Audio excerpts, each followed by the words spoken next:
The animation process is a bit complex, in the sense that it is divided into several parts. First of all is to have a reference. You can look for the reference from another example of a similar video game, or record yourself. In fact, the animators often resort to recording ourselves acting, and then carry out the animation, as long as it is a human character. If it is something that we cannot interpret, it is more complicated. When the reference is approved, we move on to blocking, which are the key poses. The animation at the end is a set of poses that together have a meaning and make an action.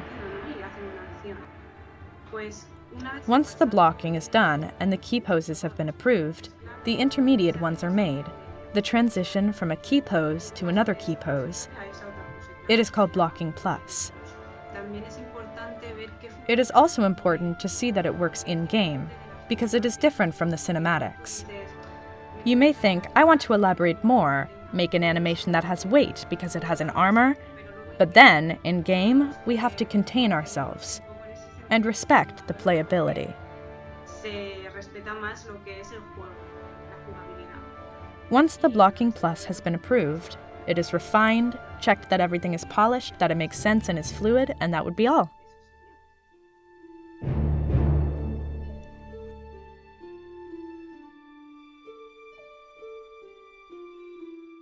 Animated films are very good for the level of detail when animating, but also sometimes video games give me a perspective, and I can better grasp the idea for the reference that I have to make.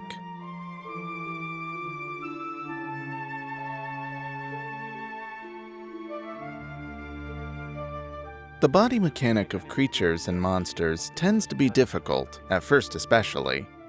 It is a challenge, and you dedicate many hours to it, but in the end, making it work in-game and looking good gives a very pleasant feeling and is worth all that effort. Actually, animation is always a challenge. They are always new things, and one thing with animators is that we have to always keep an eye on everything and see how things move. An eye for detail. Since all the characters are different, each one is a new challenge because I always learn something different from each character.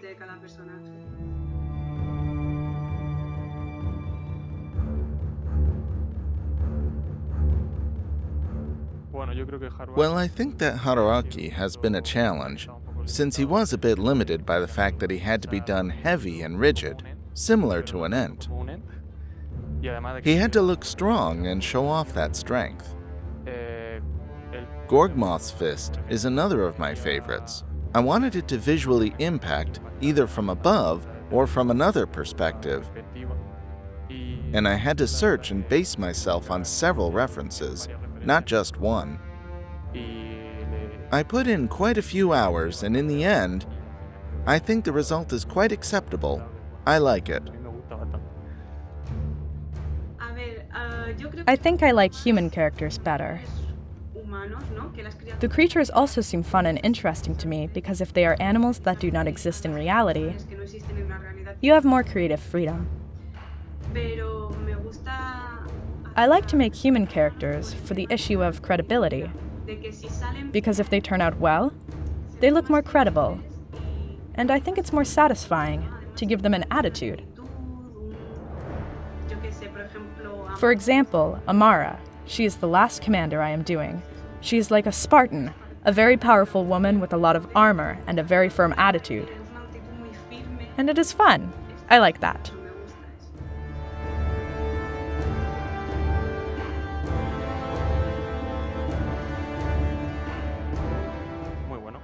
It is very good, since the response time from my colleagues is very fast, and if I have needed something, I have it right away, and they have helped me as much as they could, and have had enormous help and feedback, thanks to my colleague Aina, who is the other 3D animator in Amber.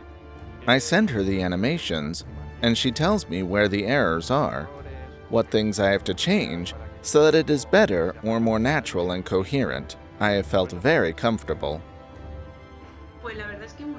The truth is that it is great. Here I wanted to make a special mention to my colleague Izzy, the other animator, because thanks to him we give each other feedback from a technical and artistic point of view. We help each other to improve the animations. For example, if I think something should have more time or more weight. On the other hand, Oscar helps me a lot to know what works in-game, since this is all new for me. He says to me, "Look, for example, this would have to be faster because if the player does this ability, he cannot be waiting for that long." Very good feedback.